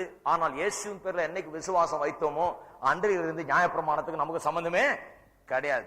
அந்த புருஷன் செத்தாச்சு, நியாயப்பிரமாணத்தின் ஆக்கினை தீர்ப்பு நமக்கு கிடையாது. இரண்டாவது, விசுவாசி நியாயப்பிரமாணத்தின் ஆளுகைக்குள்ளாக இல்லை. அதான் அந்த புருஷன் மனைவியை பற்றி உதாரணம் சொல்லும் போது சொன்னார், மனைவி புருஷனுடைய ஆளுகை கீழாக இருக்கிறாள் என்று சொன்னார். பாருங்க, நியாயப்பிரமாணம் ஆண்டு கொண்டிருந்தது மனுஷனை. நாம் நியாயப்பிரமாணத்தினால் ஆளப்பட்டோம். ஆனால் இப்பொழுதோ நியாயப்பிரமாணத்தினால ஆளப்படவில்லை. அதனுடைய அதிகாரம் நம் மீது கிடையாது. நியாயப்பிரமாணத்துக்கு நமக்கு சம்பந்தமே இல்லாதாகிவிட்டது. அது முடிந்து விட்டது, அந்த ஆளுகை முடிந்து விட்டது. மூன்றாவது, நியாயப்பிரமாணத்தின் ஆக்கினை தீர்ப்பு நமக்கு இனி கிடையாது. இந்த விதத்திலே விசுவாசி நியாயப்பிரமாணத்திலிருந்து விடுதலையாக்கப்பட்டிருக்கிறான். ஆகையால் தான் ரோமர் 8:1 சொல்லப்பட்டிருக்கிறது, கிறிஸ்து இயேசுவுக்கு உட்பட்டவர்களா இருக்கிறவர்களுக்கு ஆக்கினை தீர்ப்பு இல்லை. எல்லாரும் சொல்லுவோம், ஆக்கினை தீர்ப்பு இல்லை. கிறிஸ்து இயேசுவுக்கு, எல்லாரும் சொல்லுவோம், கிறிஸ்து இயேசுவுக்கு உட்பட்டவர்களா இருப்பவர்களுக்கு. எத்தனை பேர் கிறிஸ்துவுக்கு உட்பட்டவர்கள்? எத்தனை பேர் நியாயப்பிரமாணத்துக்கு உட்பட்டவர்கள்? நியாயப்பிரமாணத்துக்கு உட்பட்டவர்கள் யாருமே கிடையாது விசுவாசி. எந்த விசுவாசியும் நியாயப்பிரமாணத்துக்கு உட்பட்டவர்கள், எல்லா விசுவாசியும் கிறிஸ்துவுக்கு உட்பட்டவர்கள். கிறிஸ்துவுக்கு உட்பட்டவர்களுக்கு, எல்லாரும் சொல்லுவோம், கிறிஸ்துவுக்கு உட்பட்டவர்களுக்கு இனி ஆக்கினை தீர்ப்பு இல்லை. இல்லை, there is no condemnation. ஆக்கினை தீர்ப்பே கிடையாது. இனிமே அந்த ஆக்கினை தீர்ப்பு என்ற பேச்சே வரக்கூடாது. பாருங்க, இது இந்த போதனை சரியா விளங்காதனால தான் அந்த கலாத்தியர் நிருபத்தை வாசித்து பாத்தீங்கன்னா பவுல் திட்டு திட்டுறாங்க. என்ன அப்படியா பிரசங்கம் பண்ணுவாங்க, என்ன திட்டுறாருங்க. ஒருத்தர் சொல்றாரு, தெக்க வையிறாரு ஐயா, வைய வேண்டியதா இருக்குது சில நேரத்தில். ஏன் வைகிறாருன்னா, விளங்கல, சத்தியம் விளங்காம தான் தப்பா போயிருக்கிறாங்க. நியாயப்பிரமாணத்திலிருந்து விடுதலையாக்கப்பட்டோம் என்கிற சத்தியம் விளங்காதனாலதான் தங்களை நியாயப்பிரமாணத்துக்கு உட்பட்டவர்களாக்கி கொண்டு இனி விருத்த சேதம் பண்ணணும், அது பண்ணணும், இது பண்ணணும், அப்படி பண்ணணும், இப்படி பண்ணணும் சொல்றாரு. போட்டு வாங்குறாரு. கலாத்தியர்ல ஒரு முறை வேதாம கல்லூரியில் போதிட்டேன். அது என்ன மாதிரி புஸ்தகம் அது? அதுல சொல்றாரு, சத்தியம் விளங்கல, அதான் பிரச்சனை உனக்குன்றாரு. நியாயப்பிரமாணத்திலிருந்து விடுதலையாக்கப்பட்டாச்சு. மூன்றாவது காரியத்துக்கு வருவோம். விசுவாசி கிறிஸ்துவோடு கூட மரித்த போது பாவத்துக்கும் மரணத்துக்கும் மட்டுமல்ல, நியாயப்பிரமாணத்துக்கும் மரித்திருக்கிறான். இரண்டாவது, அவன் எந்தெந்த விதத்தில் மரித்தான் என்றதை பார்த்தோம். மூன்றாவது, விசுவாசி நியாயப்பிரமாணத்துக்கு மரித்தது மட்டுமல்லாமல், அந்த பழைய புருஷனுக்கு மரித்தது மட்டுமல்லாமல், அந்த பழைய புருஷனோடு உள்ள உறவு அங்கே முறிவுபட்டது மட்டுமல்லாமல், அங்கே முடிந்தது மட்டுமல்லாமல், இப்ப புது புருஷனுடைய உறவு ஆரம்பித்திருக்கிறது. The believer is married to Christ. இதுதான் மூணாவது காரியம். விசுவாசி நியாயப்பிரமாணத்திலிருந்து விடுதலையாக்கப்பட்டது மட்டுமல்லாமல், அந்த பழைய புருஷன் சேர்த்து அந்த உறவு முடிந்தது மட்டுமல்லாமல், இப்போ ஒரு புதிய புருஷனை உடைய புதிய உறவை ஆரம்பித்திருக்கிற ஒருவனாயிருக்கிறான். நல்லா சொல்றேன், கவனிங்க. புது கல்யாணம் நடந்திருக்கு. ஹலோ, நல்லா யோசித்து பாருங்க. ஒரு பெண்ணுடைய புருஷன் இறக்கிறார், மரித்தாச்சு. மரித்த பிறகு சரி, புருஷன் மரித்தாச்சுன்னு சொல்லி இன்னொரு மாப்பிள்ளை பார்த்து இன்னொரு கல்யாணம் பண்ணி வைக்கிறாங்க இல்லையா? இப்ப இந்த பெண் எப்படி நடந்து கொள்ள வேணும் கொஞ்சம் யோசித்து பாருங்க. இப்ப இந்த பெண்ணு ஒவ்வொரு நாளும் பழைய புருஷனே நினைச்சு வாழ்ந்து கொண்டு இருக்கணுமா? ஹலோ, ஒவ்வொரு நாளும் பழைய புருஷனையே நினைத்து வாழ்ந்து கொண்டிருக்க வேண்டுமா? இந்த திருமணம் புது திருமணம். இந்த புருஷன் செத்து இப்ப இரண்டாவது புதிதாக ஒரு திருமணம் பண்ணப்பட்டிருக்கிறது. இந்த விசுவாசி என்கிற மனைவி கிறிஸ்துவோடு கூட திருமணம் பண்ணப்பட்டிருக்கிறாளே, அவள் எப்படி வாழ வேண்டும்? விசுவாசியானவன் எப்படி இந்த புது உறவுக்குள்ளாக வாழ வேண்டும்? கொஞ்சம் சிந்தித்து பார்க்க வேண்டும்.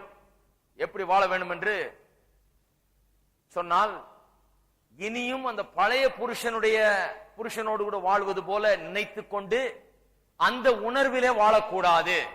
ஹலோ, பழைய புருஷனோட வாழுகிற நினைவை வைத்துக் கொண்டு அந்த நினைவிலேயே அந்த உணர்விலேயே வாழ்ந்து கொண்டிருக்க கூடாது. எப்படி விசுவாசி பழைய புருஷனுடைய நினைவிலே வாழ்ந்து கொண்டிருக்கிறான்? நிறைய விசுவாசிங்க அப்படி இருக்கிறாங்க. எப்படி வாழ்ந்து கொண்டிருக்கிறார்கள்? ஒன்னு சொல்றேன்.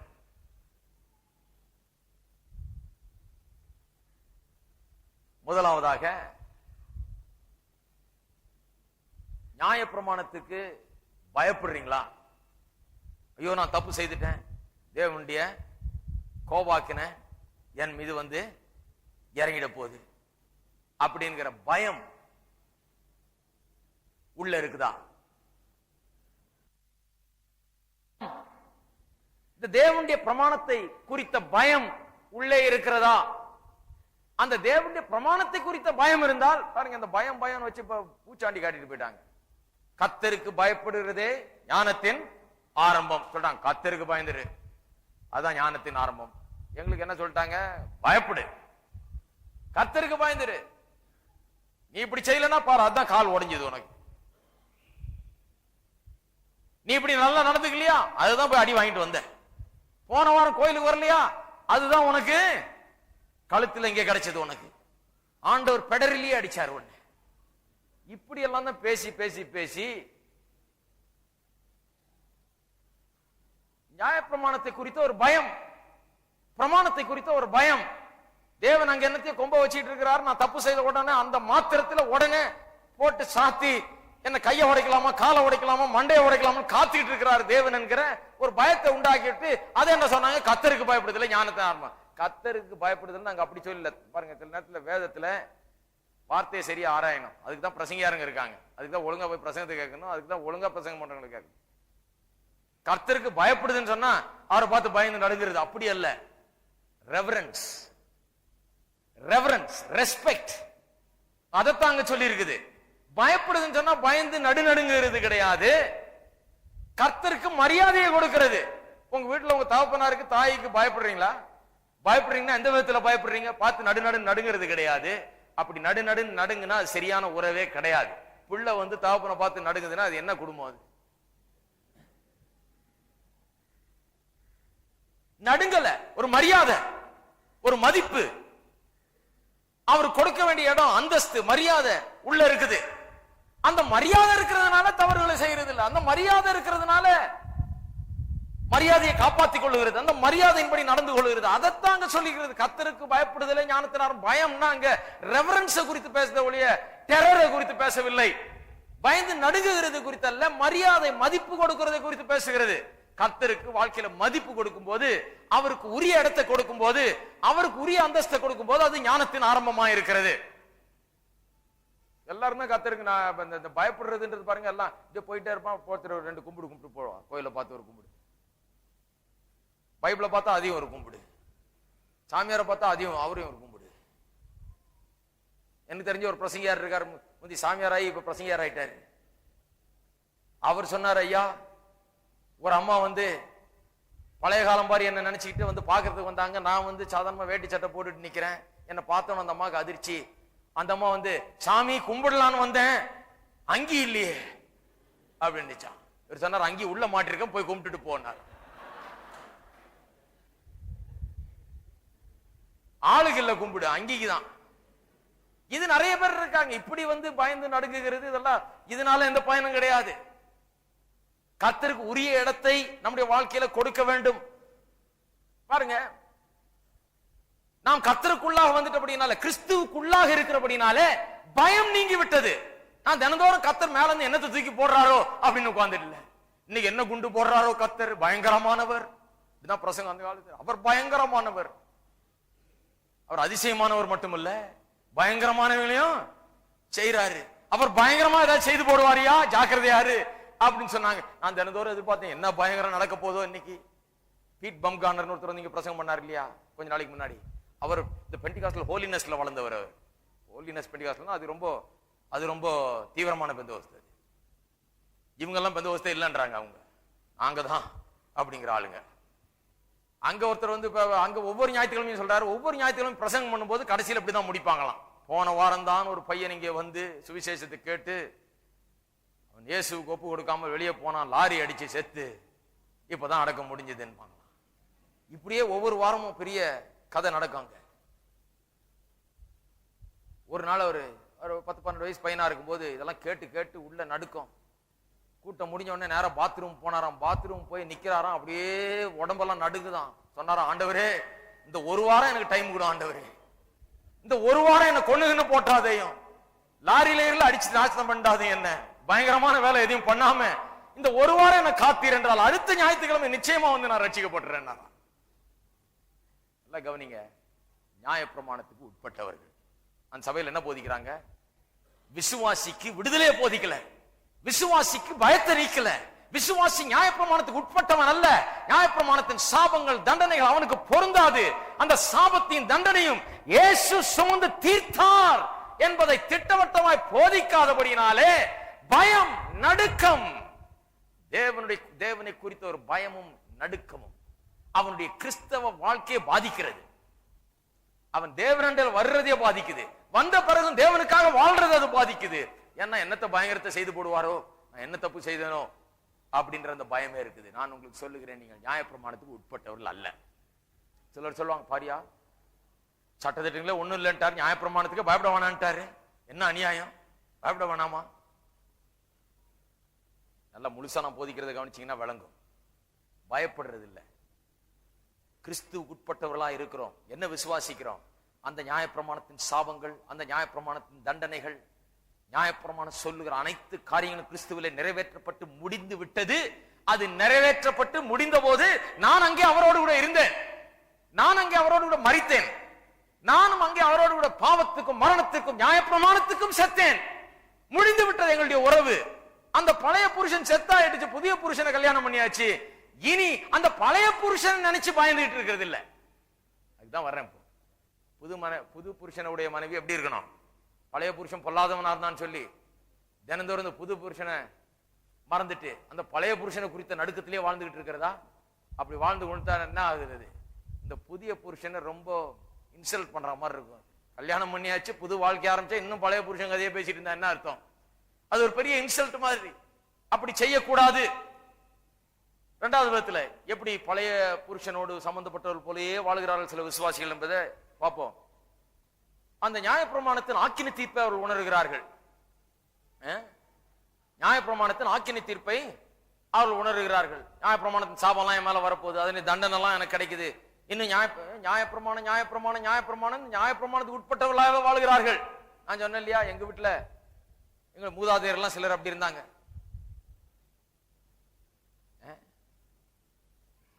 நான் ரெண்டுத்துக்கு நடுவில் குழப்பத்துல வாழ்ந்தேன். நியாயப்பிரமாணமும் கிருபையும், நியாயப்பிரமாணம் ஒரு பக்கம் இருக்குது, கிருபை இன்னொரு பக்கம் இருக்குது.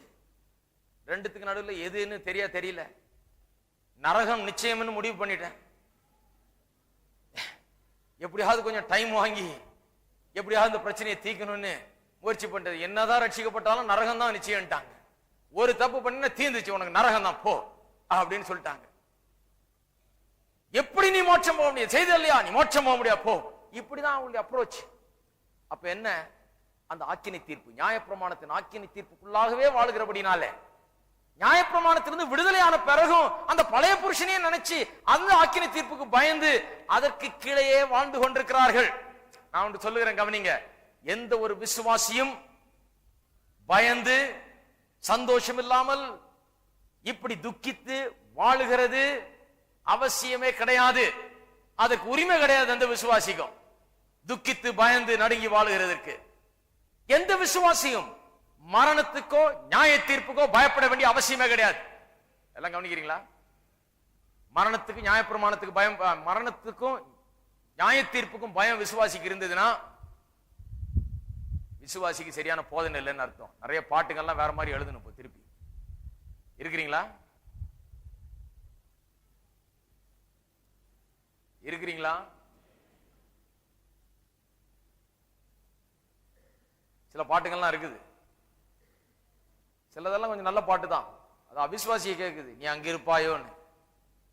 இது அங்கிருப்பாயோன்னு பாடும்போது விசுவாசிக்க பயமா இருக்குது. நான் அங்க இருப்பேனோ? பிரதர் நீங்க இருப்பீங்களா? எப்படியாவது இருக்கணும் பிரதர், ஜெபிச்சுக்குங்க. எப்படி ஜெபிக்கிறது? நீ ஜெபிச்சா அங்க இருக்க போறோம் கிடையாது. நீ என்ன ஜெபிச்சாலும் அங்க இருக்க போறது இல்லை. எல்லாம் கொஞ்சம் சரி பண்ணிட்டு அங்க இருப்பேன். சரி பண்ணிக்கிறதுனால அங்க இருக்கல. சரி பண்ணிக்கிறதுனால அங்க இருக்கிறதுனா இயேசு வந்து சாக வேண்டிய அவசியமே கிடையாது. உங்களுடைய சாபத்தையும் பாவத்தையும் சுமக்க வேண்டிய அவசியமே கிடையாது. நீங்க எல்லாத்தையும் யோகியமாக்கி கொண்டு உங்களுடைய வாழ்க்கையை புண்ணியங்களால் நிறைத்துக் கொண்டு புண்ணியங்கள்லாம் கட்டி கொண்டு வாங்கி கொண்டு என்னமோ பண்ணிக்கிட்டு பாத யாத்திரை எல்லாம் போய் மலைக்கு ஏறி தண்ணியில இறங்கி தாடியை வளர்த்து சந்நியாசம் எடுத்து எல்லாம் பண்ணினதுனால அங்க போறது கிடையாது கிடையாது. அங்கே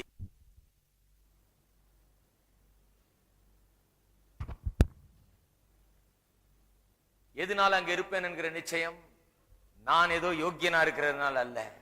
கர்த்தராகிய இயேசு கிறிஸ்துவின் ரத்தம் என்னுடைய பாவங்களை எல்லாம் சுத்திகரித்து என்னை கழுவி இருக்கிறது. அதுல எனக்கு நிச்சயம். கிறிஸ்து என்னுடைய சாபத்தை சுமந்து தீர்த்தார், அதுல எனக்கு நிச்சயம். நியாயப்பிரமாணத்தின் ஆக்கினை அவர் ஏற்றுக்கொண்டார், அதுல எனக்கு நிச்சயம். அந்த ஆக்கினை தீர்ப்புகள் அதனுடைய தண்டனைகள் எனக்கு இனி பொருந்தாது, நான் அதற்கு செத்தேன், அது எனக்கு நிச்சயமா தெரியும். ஆகையால் நான் அங்கு இருப்பேன். நான் அங்கிருப்பேனேன்னு பாடும்போது ரொம்ப சத்தமா பாடணும். நல்லா அங்கிருப்பேன். எத்தனை பேர் சொல்றீங்க அங்க இருப்பேனே? அப்ப நியாயப்பிரமாணத்தை நியாய தீர்ப்பு குறித்து பயம் இல்லையா? மரணத்தை குறித்து பயம் இல்லையா? கிடையவே கிடையாது. அது எப்படி பயம் இல்லாம இருக்கலாம்? ஏனென்று சொன்னால் சிலுவையில் இயேசு என்னுடைய தண்டனைகள் என்னுடைய சாபங்கள் எனக்கு வர வேண்டிய எல்லா பாக்கியம் அவர் எடுத்துக்கொண்டார். எனக்கு கொடுக்கப்பட வேண்டிய அனைத்து சாபங்களையும் அவர் ஏற்றுக்கொண்டார். ஆகையால எனக்கு மரணத்தை குறித்தோ நியாய தீர்ப்பை குறித்தோ பயமே கிடையாது. இன்றைக்கு சொல்லுகிறேன், விசுவாசியா இருந்தாலும் அது நிச்சயமாக ஒவ்வொரு விசுவாசிக்கு இருக்க வேண்டும். அது ஏன் இல்லைன்னா தப்பு தப்பான பாட்டெல்லாம் பாடிட்டு இருக்கிறாங்க. தப்பு தப்பா பாடிக்கிட்டு எடுக்கப்படுவோமோ எடுக்கப்பட மாட்டோமோ, போவோமோ போக மாட்டோமோ, பாதி பேர் போவோம் பாதி பேர் விடப்படுவோம், இப்படியே நினைச்சிட்டு இருக்கிறதுனால அவர்களுக்கு அந்த நிச்சயம் கிடையாது, பயம் இருக்குது. மரணத்தை குறித்த பயம், எதை குறித்த பயம்? நியாய தீர்ப்பு குறித்த பயம். வேதம் சொல்லுகிறது உங்களுக்கு ஆக்கினை தீர்ப்பு கிடையாது. ஆக்கினை தீர்ப்பு கிடையாதுன்னு சொன்ன பிறகு, அதாவது தண்டனை கிடையாது, உங்களுக்கு பனிஷ்மெண்ட் கிடையாது. பனிஷ்மெண்ட் கிடையாதுன்னு சொன்ன பிறகு நியாய தீர்ப்புல போய் நிக்கிறதுக்கு யாருக்காவது பயம் இருக்கணுமா? அது நியாயமா இருக்கிறது? கவனிங்க, நியாய தீர்ப்புல ஆக்கினை தீர்ப்பு கிடையாதுன்னு சொல்லிட்ட பிறகு போய் அங்க நிற்கும் போது, நியாயாதிபதிக்கு முன்பாக நிற்கும் போது பயம் இருக்கணுமா இருக்கக்கூடாதா? இருக்கக்கூடாது. ஏன்னா தண்டனை தான் கிடையாது. அப்ப எதுக்கு போய் நிக்க போறோம்? விசுவாசி எதுக்கு நியாய தீர்ப்புல போய் நிக்கிறோம்னா நம்முடைய கிரியைக்கு தக்க பலனை பெறுவதற்கு, அவ்வளவுதான். பலன் இருந்தா அது, கிரியை இருந்தா அதுக்கு தக்க பலன் கிடைக்கும். நிறைய பேர் நல்ல கிரியைகளை செய்து கிறிஸ்துவுக்காக ஆத்துமாக்களை சம்பாதித்து கொண்டு வருவர்களுக்கு அதுக்கு தக்க பலன் கிடைக்கும். ஒண்ணுமே ஆத்துமாக்களை சம்பாதிக்காம தாங்க ரட்சிக்கப்பட்டது போதுன்னு போய் சேர்றவங்களுக்கு ஒண்ணும் கிடைக்காது. வெண்ணங்கியும் குருத்தோலையும் கிடைக்கும். வெண்ணங்கியும் குருத்தோலையும் வச்சுக்கிட்டு பேசாம நிக்க வேண்டியதுதான், கிடைச்ச வரைக்கும் போதும். ஆக்கினி தீர்ப்பு கிடையாது, உங்களை நரகத்துக்கு அனுப்ப போறது கிடையாது. செய்த கிரியைக்கு பலன் கிடைக்கும். ஒண்ணுமே நற்கிரியை செய்யல, பலனை பெறுகிற அளவுக்கு எந்த கிரியும் செய்யலன்னா ஒண்ணும் கிடைக்காது, வெறுங்கையோட நிக்க போறோம். இருந்தாலும் மோட்சம் தான் போற போறோம். ஆகையால் தான் விசுவாசி மரணத்தை குறித்தோ நியாய தீர்ப்பை குறித்தோ பயப்படுகிறது கிடையாது. இருக்கிறீங்களா?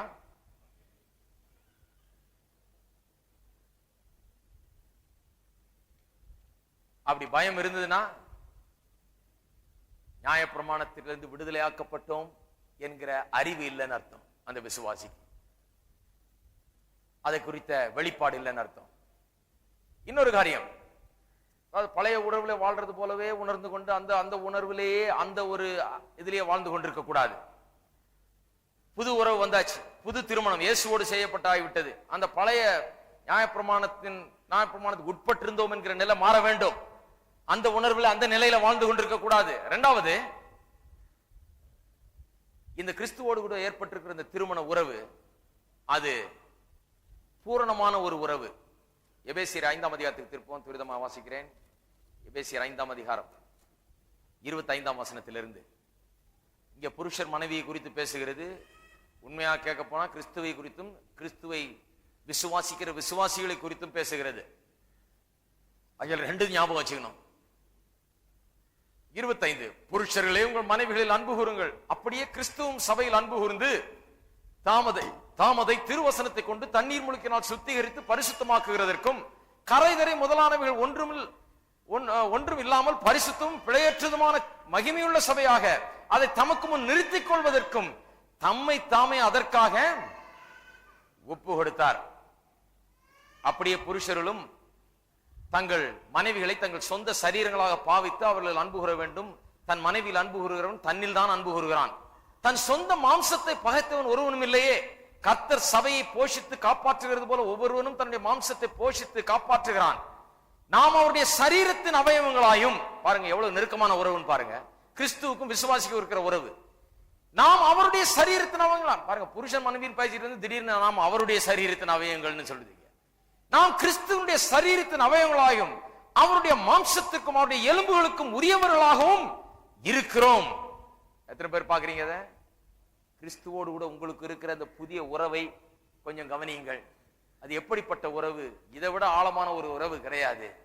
ஒரே மாம்சமா இருக்கிறோம், எலும்பில் எலும்பும் மாம்சத்தில் மாம்சமுமாய் நாம் இருக்கிறோம். அவர் நம்மை நேசிக்கிறார், நம்மை போஷிக்கிறார், நம்மை காப்பாற்றுகிறார், கரை திரை அற்றவர்களாக நம்மை ஆக்குகிறார்.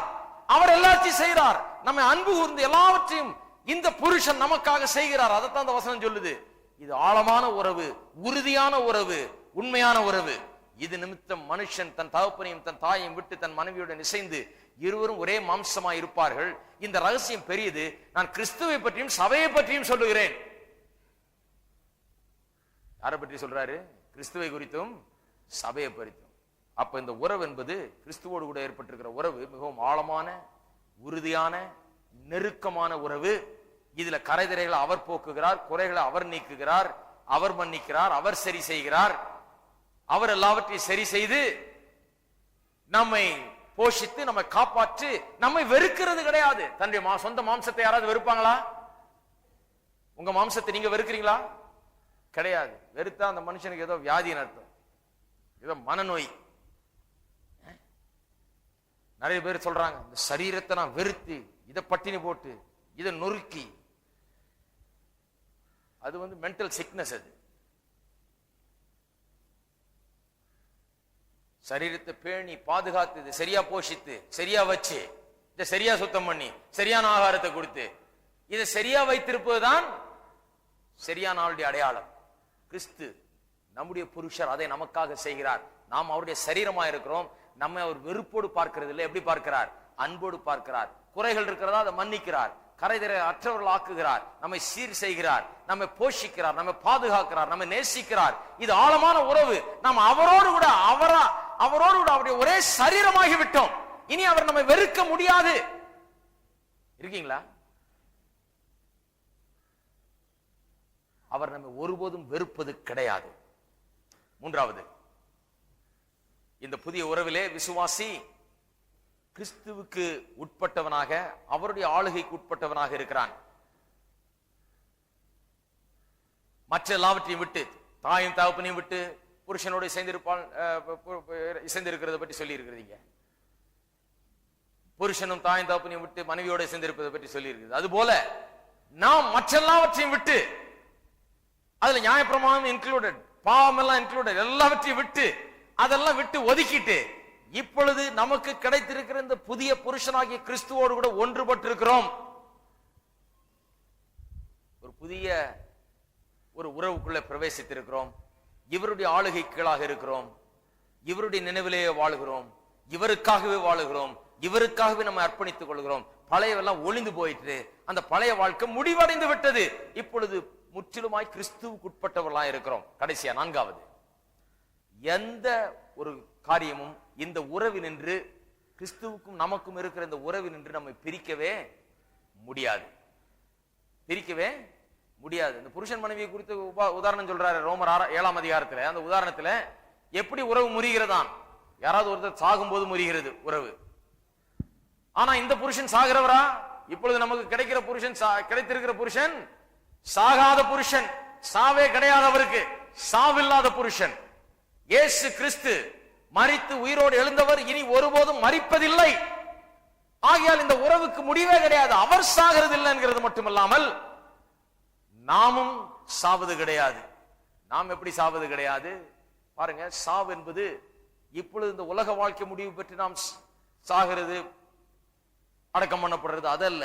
சாவு என்கிறது குறிப்பாக இரண்டாம் மரணம், தேவனை விட்டு நித்திய நித்தியமாய் பிரிந்திருப்பது என்பது. அந்த மரணத்துக்குள்ளாக எது ஒரு மனுஷனை அனுப்புகிறது? நியாயப்பிரமாணம். நியாயப்பிரமாணம் சொல்லுகிறது, பாவம் செய்கிற ஆத்துமா சாகவே சாகும். வெறும் சரீர பிரகாரமாக சாகிறது அல்ல, சரீர பிரகாரமாக செத்து அவன் புதைக்கப்பட்ட பிறகு நித்திய நித்தியமாக தேவனிடத்திலிருந்து பிரிந்திருப்பது, அதுதான் சாவு. அது பெரிய சாவு. இந்த சாவை விட இந்த சாவாது தேவலாம். அந்த சாவு நித்திய நித்தியமாக தேவனற்றவனாக அவன் வாழ்வது. அந்த சாவு நமக்கு கிடையாது. ஏனென்றால் நியாயப்பிரமாணம் தான் அந்த சாவுக்குள்ள ஒரு மனுஷனை அந்த தண்டனைக்குள்ள ஆக்குகிறது. ஆனால் நாமோ நியாயப்பிரமாணத்திலிருந்து நீங்களாக்கப்பட்டோம், விடுவிக்கப்பட்டோம். அந்த சாவு நமக்கு கிடையாது. The law alone has the power to prescribe death. அந்த நியாயப்பிரமாணம் ஒன்றுக்கு தான் மனுஷனை சாவுக்குள்ளாக்கும்படியாக அதிகாரம் இருக்கு. அந்த சாவுக்குள்ளாக ஆக்குற அதிகாரம் இருக்கிறது. தேவனுடைய நியாயப்பிரமாணம் சொல்கிறது, பாவம் செய்கிற ஆத்மா சாகவே சாகும் என்று. அந்த நியாயப்பிரமாணத்தின் கோரிக்கைகள் எல்லாம் நிறைவேற்றப்பட்டு முடிந்து விட்டது கல்வாரி சிலுவையிலே. ஆகையால் நாம் நியாயப்பிரமாணத்துக்கு மரித்தோம். நியாயப்பிரமாணத்துக்கு மரித்தபடினாலே மரணத்துக்கும் மரித்திருக்கிறோம். மரணம் நமக்கு இனி கிடையாது. இருக்கிறீங்களா? அப்ப அவரும் சாகல, நாமும் சாக மாட்டோம். இந்த உறவு நித்திய நித்தியமான உறவு. இயேசுவுக்கும் நமக்கும் உள்ள உறவு நித்திய நித்தியமா இருக்கக்கூடிய உறவு. இதுல இருந்து நம்ம யாரும் பிரிக்கவே முடியாது. கடைசி அந்த வசனத்தை வாசித்து முடித்து விடுகிறேன். 8ஆம் அதிகாரம், ரோமர் 8:27 முதல் 37 முதல் அல்லது 38 முதல். மரணமானாலும் ஜீவனானாலும் தேவதூதர்களானாலும் அதிகாரங்களானாலும் வல்லமைகளானாலும் நிகழ்காரியங்களானாலும் வருங்காரியங்களானாலும் உயர்வானாலும் தாழ்வானாலும் வேற எந்த சிருஷ்டியானாலும், பாருங்க என்னென்னாலும் சொல்லியிருக்கேன். மரணமும் பிரிக்க முடியாதான், ஜீவனும் பிரிக்க முடியாதான், தேவதூதரும் அதிகாரங்களும் வல்லமைகளும் நிகழ்காரியங்களும் வருங்காரியங்களும் பிரிக்க முடியாது. எதுவுமே பிரிக்க முடியாது. உயர்வானாலும் தாழ்வானாலும் வேற எந்த சிருஷ்டியானாலும் நம்முடைய கர்த்தராகி கிறிஸ்து இயேசுவில் உள்ள தேவனுடைய அன்பை விட்டு நம்மை பிரிக்க மாட்டாதென்று நிச்சயித்திருக்கிறேன். நல்லா கவனிங்க, அந்த கடைசி லைனை அண்டர்லைன் பண்ணுங்க. பிரிக்க மாட்டாதென்று நிச்சயித்திருக்கிறேன். நிச்சயித்திருக்கிறேன். இதுதான் ரட்சிப்பின் நிச்சயம் என்று சொல்லுகிறது. இதுதான் நிச்சயித்திருக்கிறேன். எல்லாரும் சொல்லுங்க, நிச்சயித்திருக்கிறேன். என்னத்தை நிச்சயித்திருக்கிறோம்? நிறைய விசுவாசிகளை பாருங்க, வருகையில் எடுக்கப்படுவேனா படமாட்டேனா அதே நிச்சயம் இல்லை. என்ன ஆகுமோ நிச்சயம் கிடையாது. கிடையாது. பவுல் சொல்லுகிறார், இதை நான் நிச்சயித்திருக்கிறேன். எதுவுமே பிரிக்கவே முடியாது. மரணமும் பிரிக்க முடியாது, ஜீவனும் பிரிக்க முடியாது, உயர்வும் பிரிக்க முடியாது, தாழ்வும் பிரிக்க முடியாது.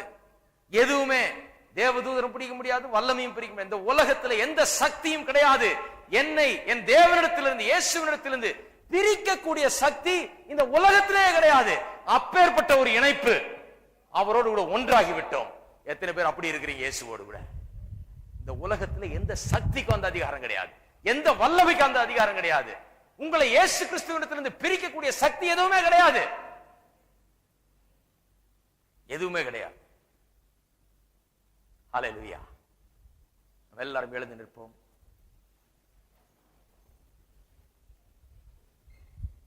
அந்த நிச்சயத்தை உடையவர்களாக இங்கிருந்து நாம் செல்ல வேண்டும். நம்முடைய வாழ்க்கை எப்படி இருக்க வேண்டும்? இன்னும் வரும் வாரங்களில் போதிக்க போறோம். பாருங்க, ஏதோ கொஞ்சம் கேட்டுட்டு அப்புறம் போய் எதையா சொல்லிட்டு இருக்க கூடாது. முழுசா கேட்கணும். நியாயப்பிரமாணத்துக்கு நாம் உட்பட்டவர்கள் அல்ல. எந்த விதத்துல அதனுடைய சாபங்கள் அதனுடைய தண்டனைகள் எல்லாம் நமக்கு பொருந்தாது. அதெல்லாம் முடிஞ்சிருச்சு. இயேசுவோட கூட முடிந்து விட்டது. அவர் செத்தப்ப நான் அங்க அதற்கு செத்து விட்டேன். அதுக்கு எனக்கு சம்பந்தமே கிடையாது. நியாயப்பிரமாணம் 1000 சாபத்தை சொல்லலாம், எனக்கு அது பொருந்தாது, எனக்கு அது கிடையாது. எல்லாரும் கரங்களை உயர்த்தி நாம் கர்த்தரை ஸ்தோத்திரிப்போம். நான் சாபத்துக்கு உட்பட்டவன் அல்ல, ஆசீர்வாதத்துக்கு உட்பட்டவன். கிறிஸ்து இயேசுவுக்குள்ளாக சகல ஆவிக்குரிய ஆசீர்வாதங்களால் நம்மை அவர் ஆசீர்வதித்திருக்கிறார் என்று வேதம் சொல்லுகிறது. நான் ஆசீர்வாதத்துக்கு உட்பட்டவன், நீங்களும் ஆசீர்வாதத்துக்கு உட்பட்டவர்கள். சாபங்கள் அல்ல, ஆசீர்வாதம், தண்டனை அல்ல, தேவனுடைய கிருபை, வரம். ஹல்லேலூயா. அப்படி வாழ வேண்டும் வாழ்க்கையை. ஹல்லேலூயா. ஸ்தோத்திரம் தேவனே, ஸ்தோத்திரம். குறைகள்லாம் இருக்குதே, சில குறைகள்லாம் வாழ்க்கையில் இருக்கிறது. அப்படின்னா எப்படியா?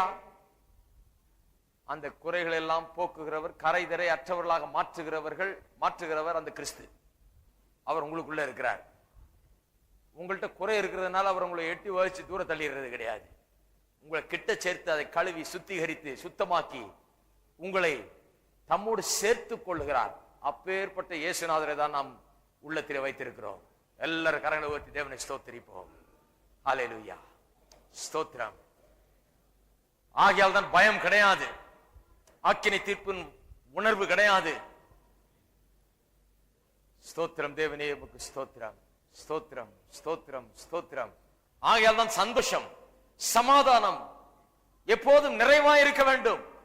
நிறைய பேர் பாருங்க, இன்னைக்கு சந்தோஷம் ஏன் இல்லைன்னா இந்த ஆக்கினை தீர்ப்பின் உணர்வு, இந்த தவறான ஒரு பயம், தேவனிடத்தில் தங்களுக்கு இருக்கிற உறவை குறித்த தவறான ஒரு எண்ணம், தேவன் தங்களை வெறுக்கிறாரோ என்கிற எண்ணம், தங்களை பகைக்கிறாரோ, தங்கள் மீது ஆக்கினை ஊற்றுகிறாரோ என்கிற ஒரு பயம் அவர்களை ஆட்கொண்டிருக்கிறது. ஆகையால் தான் சந்தோஷம் இல்லை. அந்த பயத்தை நீக்குங்கள். சத்தியத்தை அறிவீர்கள், சத்தியம் உங்களை விடுதலையாக்கும் என்று வேதம் சொல்லுகிறது. விடுதலையாகுங்கள், அந்த பயத்தினின்று விடுதலை ஆகுங்கள். ஹல்லேலூயா. சந்தோஷத்தை சமாதானத்தையும் பெறுங்கள். ஹல்லேலூயா, ஸ்தோத்திரம் தேவனே, உமக்கு ஸ்தோத்திரம். எங்கள் அன்பின் தேவனே, கர்த்தராகிய இயேசுவின் நாமத்தில் மண்ணில் வருகிறோம். தர்மியான காலை வேளைக்காக உமக்கு ஸ்தோத்திரம். உம்முடைய வார்த்தை நீர் மலையை போல எங்கள் மீது பொழிந்தருளினபடியால் உமக்கு ஸ்தோத்திரம். எங்களுக்கு ஆக்கினி தீர்ப்பு கிடையாது. நியாயப்பிரமாணத்துக்கு நாங்கள் உட்பட்டவர்கள் அல்ல. அதிலிருந்து நீங்களாக்கப்பட்டிருக்கிறோம். அது முடிந்து விட்டது. அதனுடைய சாபங்கள் எங்களுக்கு அல்ல. தேவனுடைய நீதிதான் எங்களுக்கு சொந்தம். கிறிஸ்துவனுடைய ஆசீர்வாதங்கள் அனைத்தும் எங்களுக்கு சொந்தம். இதை அறிவிக்கிறோம் இயேசுவின் நாமத்திலே. எல்லா பிசாசின் சகலவிதமான எண்ணங்களும் கட்டுகளும், பிசாசு சகலவிதமான பிசாசு கிரியைகளும் இயேசுவின் நாமத்தில் அதமாகட்டும். ஜனங்கள் விடுதலை இன்றைக்கு பெறட்டும். சத்தியத்தை அறிகிற அறிவின் மூலமாய் வருகிற விடுதலை உண்டாகட்டும் இயேசுவின் நாமத்திலே. சந்தோஷம் சமாதானமும் உள்ளங்களை நிரப்பட்டும். தேவைகளோடு, பிரச்சனைகளோடு, பாரங்களோடு, கவலைகளோடு, பலவிதமான போராட்டங்களோடு வந்திருக்கிற மக்களுக்காக ஜெபிக்கிறோம். இயேசுவின் நாமத்திலே விடுதலையும் சுகமும் சந்தோஷம் சமாதானம் உண்டாகட்டும். ஜனங்கள் ஆசீர்வாதத்தோடு செல்லட்டும், மன மகிழ்ச்சியோடு செல்லட்டும். காத்து வழி நடத்தும் இயேசுவின் நாமத்திலே ஜெபிக்கிறோம். ஆமென். நம்முடைய கர்த்தராகிய இயேசு கிறிஸ்துவின் கிருபையும் பிதாவாகிய தேவனுடைய அன்பும் பரிசுத்த ஆவியானவருடைய ஐக்கியமும் நம் அனைவரோடும் இன்றைக்கும் என்றும் இருப்பதாக. ஆமென். பின்னாலே இந்த கூட்டத்துக்குரிய நோட்டீஸ்கள் இருக்கிறது, எடுத்துக்கொண்டு செல்லலாம். மற்றவர்களுக்கு கொடுக்கும்படியாக மற்றவர்களை அழைத்துக் கொண்டு வாருங்கள். புதன்கிழமை இரவு 6:30 மணிக்கு சரியா ஆரம்பிப்போம். எனக்கு இன்பம் ஏதென கேட்டால் நான் காரணம் சொல்வேன். என் பாவம் நீங்கிற்றே, வம்பன் வந்தென்னை நோக்கி எங்கே நீங்கிற்றென்றால் தெம்பாய் நீங்கிற்றென்பே. அதை கல்வாரியின் ரத்தத்தாலே மூடியாச்சுதே, அவை வானம் பூமி போல நீங்கிற்றே. அன்பர் மறதி கடலுள்ளே ஆழ்ந்தது நன்றே. ஆமே சுத்தமானே. கர்த்தருடைய ஆசீர்வாதம். அதை கல்வாரியின் ரத்தத்தாலே மூடியாச்சுதே, அவை வானம் பூமி போல நீங்கிற்றே. அன்பர் மறதி கடலுள்ளே ஆழ்ந்தது நன்றே.